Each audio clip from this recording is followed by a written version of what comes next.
Hi, and welcome to the second part of this three-part tutorial on how to make a memory box.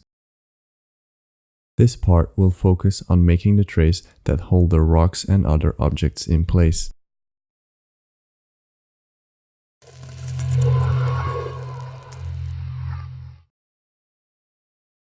Start off by measuring the book. We need to know its length and its width to make the tray the same size. To make for a more sturdy base, we will be cutting out two of these boards and gluing them together.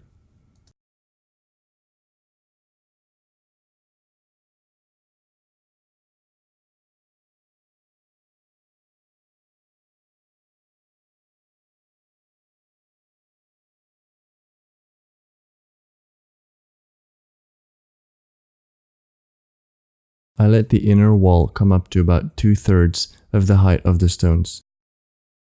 This way, you can still clearly see them when the lid is removed.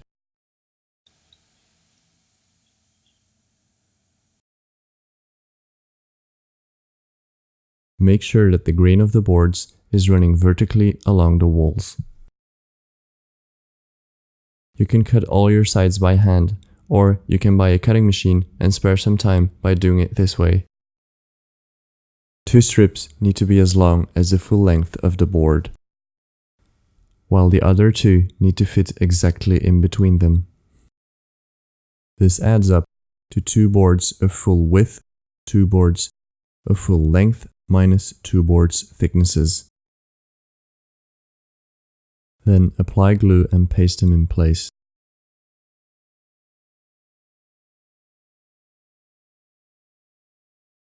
Then roll out your fabric of choice and cut off a strip of paper that is the same length as the circumference of the tray plus just a little bit of overlap.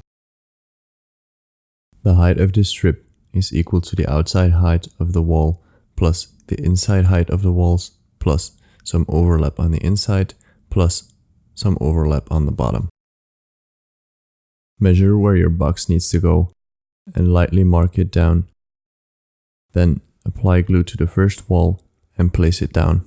Remember to leave just a little bit of overlap in the beginning. Then keep applying glue to the rest of the walls and press them down with your bone folder. During or after the gluing, you have to open up the corners. This means taking a triangle, placing it in the corner, and making a 90-degree cut from the corner out. Repeat this on all bottom corners. Now the bottom corners need to be mitered. Push down on the fabric and cut away two equal triangles at a 45-degree angle. This will avoid the fabric overlapping and will keep everything nice and flush. Now apply glue to these four flaps and press them down. The top corners are slightly more complicated. Hold the two flaps together at a 90-degree angle, then make a 45-degree incision right at the corner.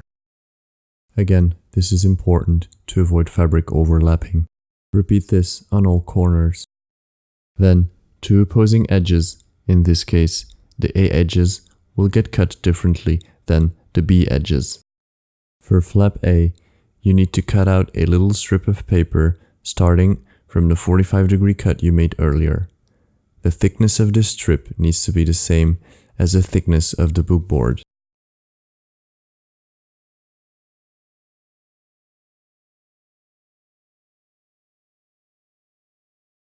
For the other flaps, you only need to remove a small triangle of fabric as shown here. Then the flaps can be glued in place, starting with the short flaps and followed by the long flaps.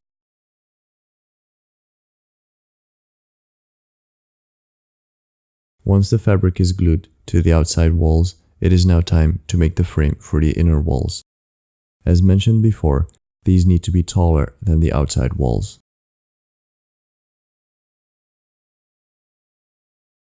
Then cut out these strips.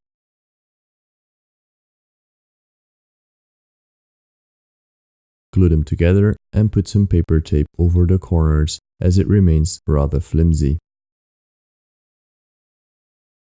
Place it inside the tray to dry and add some other strips to apply some outwards pressure. Once dry, take measurements for the piece of fabric that will cover this strip. This piece only needs to cover some of the outside, the whole inside, and a little bit of the bottom. Once dry, apply glue to the outside and glue it down.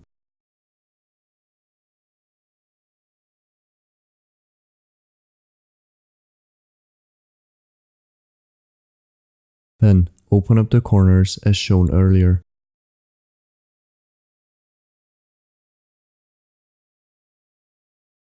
Now, apply glue to the outside edge of the tray. Make sure not to go too high so that the glue doesn't show through. And apply glue to the bottom as well. I am using a wooden block here to facilitate the gluing. Then, place it inside and press it down. The next step is to glue the fabric to the inside of the tray. Apply glue and press down on the edge first. Repeat this on all walls. Here's a detailed look at the gluing.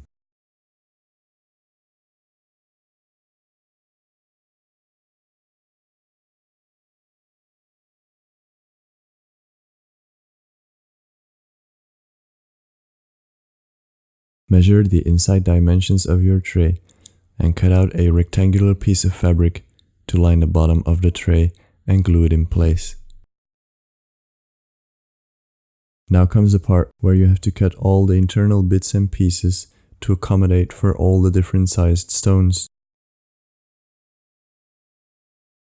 Use the template you made earlier and start by laying out the first stones.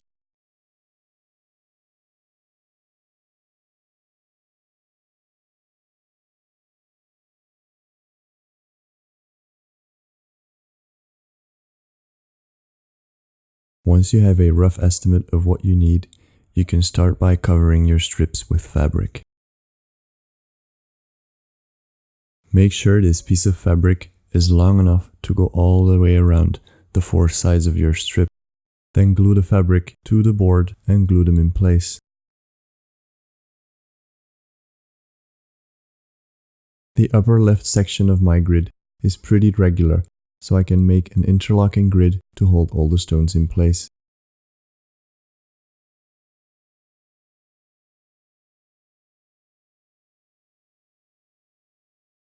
This is done by cutting out a recess in the bottom of one piece and one at the top of the other piece. I made a little template to cut out the notches so I don't have to measure every time. Just keep going until the grid is finished. Remember to keep your workspace clean.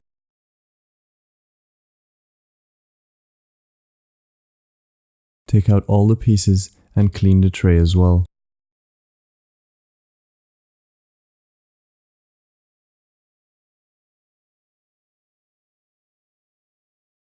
Then start by applying glue to the pieces and glue them down.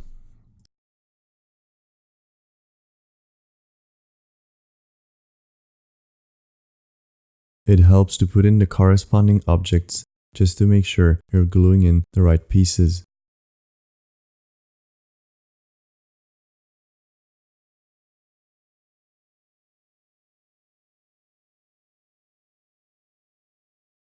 Now that the bottom part of the tray is finished, we can start by making its cover. Place the tray on some bookboard and lightly cut around it. Then remove the tray and cut out this piece. Assemble the cover the same way as the bottom tray.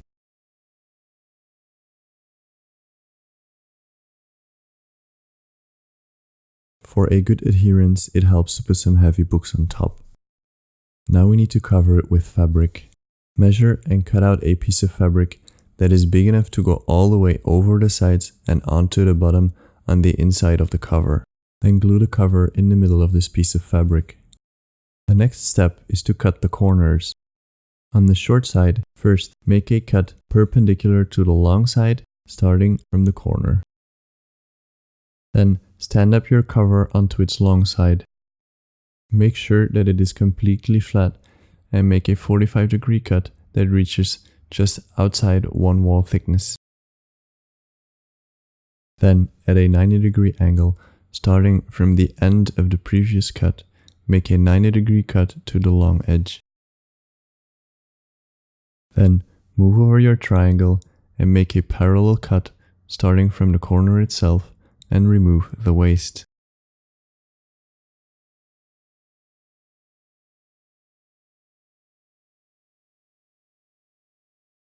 Then cut out a little triangle on the other side of the corner. Then place your tray on its bottom again and turn in and over the flap as shown in the video. Place down your triangle and make a 45-degree cut from the corner and pull it back out. Then, starting from that cut again, cut out a little triangle. Once you've repeated all of these cuts on all the other corners, it's time to start the gluing.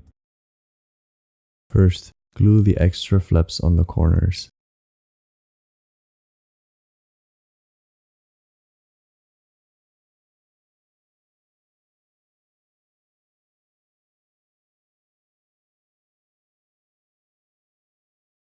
Then, glue the long flaps in place and cut out 2 pieces that fit exactly in between the spaces on the short sides.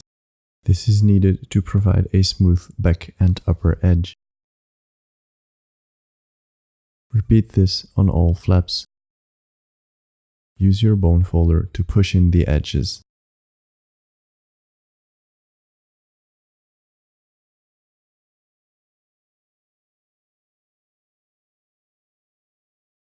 Then glue these 2 extra pieces of fabric in place. Be careful not to get any glue on the fabric itself.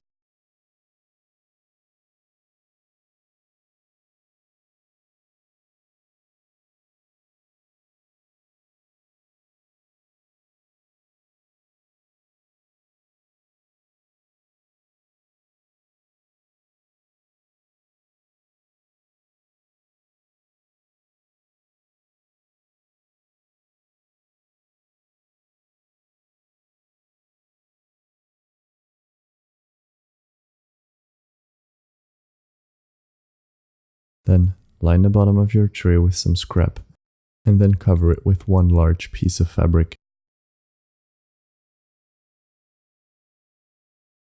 This concludes part 2 of this tutorial. In the next and final part of this tutorial, we will be making the clamshell box that holds everything together. Thank you for watching and see you next time.